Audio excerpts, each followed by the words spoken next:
28 qershor. Të durosh kur bindja të lëndon. Duke i drejtuar sytë te Jezusi, kreu dhe plotësojnësi i besimit, i cili për gëzimin që ishte përpara tij duroi kryqin. Hebrejve 12:2. Ajo që besimi arrin ndonjëherë është aq e vështirë sa s'mund të shprehet me fjalë.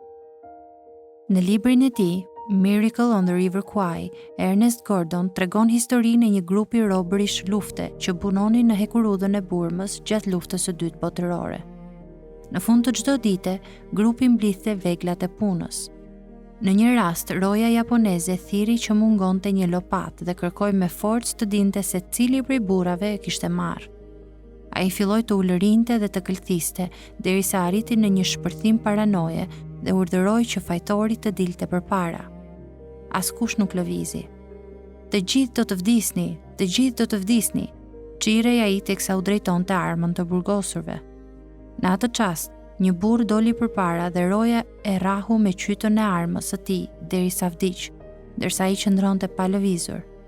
Kur u kthye në kamp, i numëruan sërish veglat dhe nuk mungonte asnjë. Çfarë mund të jap vullnetin për të vdekur për të tjerët kur vetë je i pafajshëm?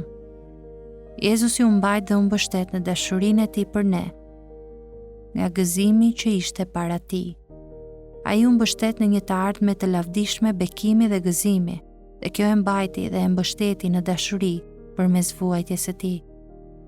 Mirë ne nëse mendojmë se duhet ose që mund të motivohemi dhe të forcohemi për një bindje radikale dhe të kushtueshme nga ndonjë motiv më i lartë se sa gëzimi që gjendet para nesh. Kur Jezusi bëri thirrje për një bindje të kushtueshme, e cila do të kërkojë sakrificë në këtë jetë, ai tha te Luka 14:14. Dhe do t'jesh i lumë, sepse ata nuk kanë se si ta kthejnë shpërblimin, por shpërblimi do të jepet në ringjallje të drejtëve. Me fjalë të tjera, forcohu tani në të gjitha humbjet e tua për hir të Krishtit, për shkak të gëzimit që është para teje.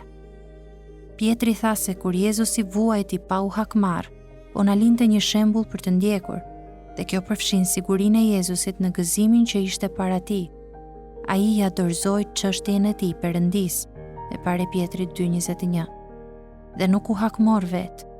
Jezusi e mbështeti shpresën e tij të ringjallja, të gjithë gëzimet e ribashkimit me Atin e tij dhe të shpengimi i popullit të tij.